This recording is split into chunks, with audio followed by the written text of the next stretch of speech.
night before this collision, my grandfather had sent several hundred messages and received a similar number, and finally went to bed at 2 o'clock, and the collision actually occurred at 5:30 and something. So it was a moneymaker. And ships equipped with the Marconi system were able, to they basically advertised and made money. Because although the ships had the Marconi people on them, they did not belong to the ship line. They were employed by Marconi, and the money all went to Marconi.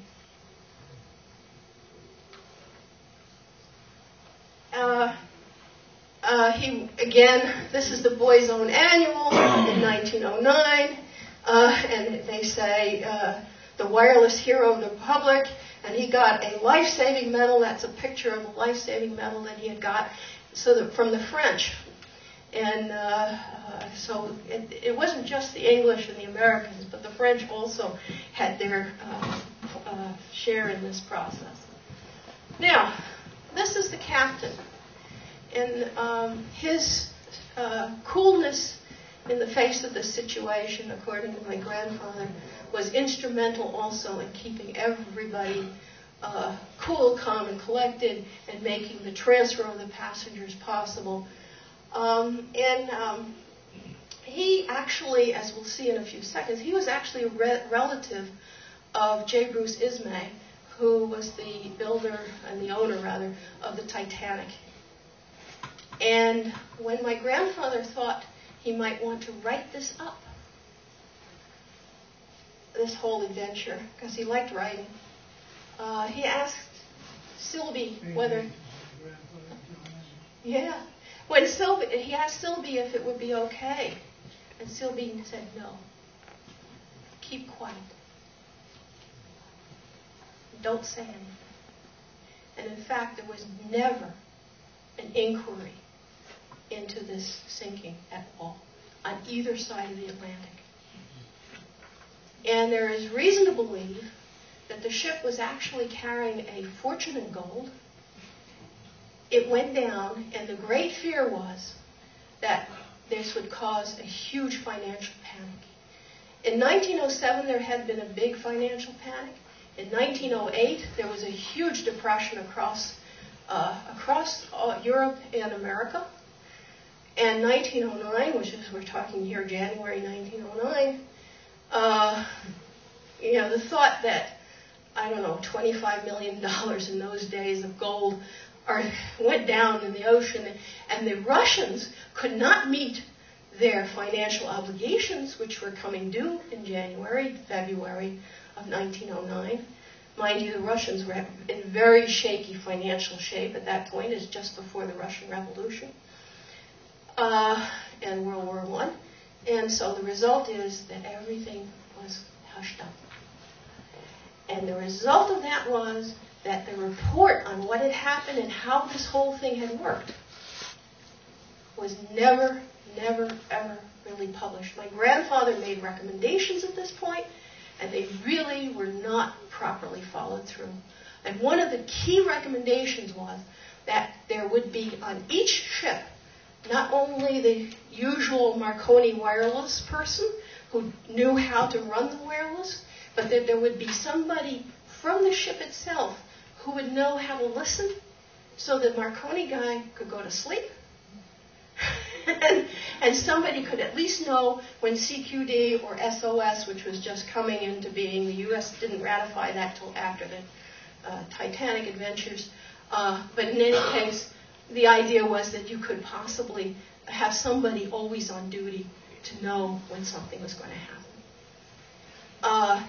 One small effect of this, though, was that in 1910 they required that ships with over 50 passengers do have a wireless system.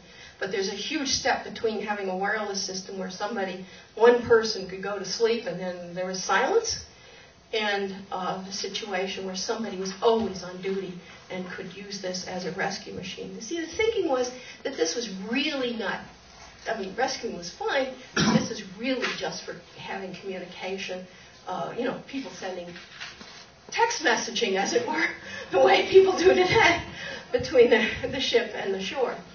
So Sealby went on. He never got his master's ticket back, so he could never sail another British ship. He became a lawyer. He studied. He had grown up in New Jersey, believe it or not. So he actually was an American citizen, or could be an American citizen, became one. Went to law school and became a professor, or a practitioner rather, of maritime law in California. But later, he did sail for the U.S. in the U.S. Navy Reserve during World War I. So he did get back on ship and did a lot of work then. But still, his career as a ship's captain fundamentally was at an end with this. Okay, there you've seen both sides of it. You've seen the K-1 Victor's operation. You've seen the Wellfleet operation, which both of them I thought came out pretty well. And we'll have some more not to do, but to say about that. I think when we have is Barbara. Sure, when Barbara comes up, right. and she can also tell us what's going to go on for the next Marconi time down there. But well, she puts together a something. There's 2 Marconi dates every year. One is in January, which is the anniversary of his first transatlantic two-way communication. The other one is on Marconi's birthday, and that's celebrated all over the world at various Marconi What's stations. The date on that? That's in April. It's near the end of April. I can give you the exact date. We'll probably go down. You and I will probably go down on that. All right. Yeah.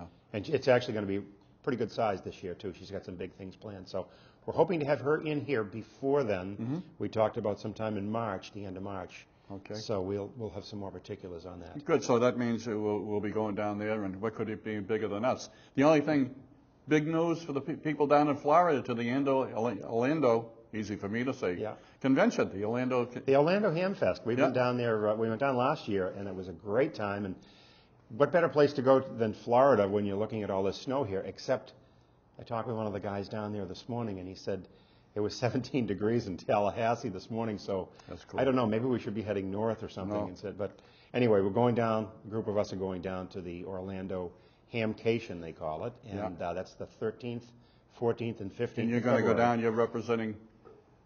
I'll be down there with Ham Test Online. Ham Test Online plus Ham Radio Today. That's right. You're bringing our race cameraman in there.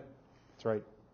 KB1 TOM. He'll be down there. That's right. He'll and be one of the celebrities from a few weeks ago, Bob K1 NOK, will be down there with us. So absolutely, we may see some familiar faces. So we'll see what kind of video we can get from that. But that's good. And it'd be nice. It'd be actually nice that if you get some good stuff, we can do a show on it. We can actually show people that, when the husbands say, "Honey, I'm going off to a convention," that they really go to the convention. One of the things you see down at that one is that there are a lot of people.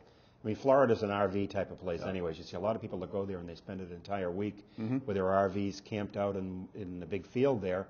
And then during the days of the actual convention, they're buying and selling things and going to forums and what have you. I was going to say, they must have a huge flea market down there, huh? They do. They do, yeah. Yeah, that's interesting. And it's nice to be able to go to something outside in February. Yeah.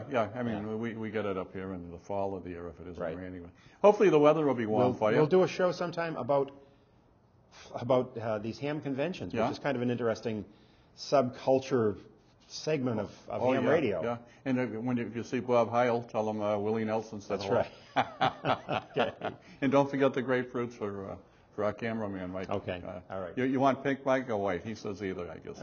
Okay, so that's it for this week. We hope you enjoyed the Cape Cod and also the Lakeville presentation, and it was a lot of fun doing it. You can see an awful lot of people in amateur radio, even though it's amateur, they take this very serious, and they put a lot of time, a lot of work, and a lot of effort into it, and it's always actually done for nothing. All this stuff is just done for nothing, and you make friends all over the world. You wouldn't believe the friends you make in this hobby. So, with that nothing else to add, and we'll wish you and Tom a safe trip to Florida. And hope it's warm down there. So. And I'll bring my sunscreen.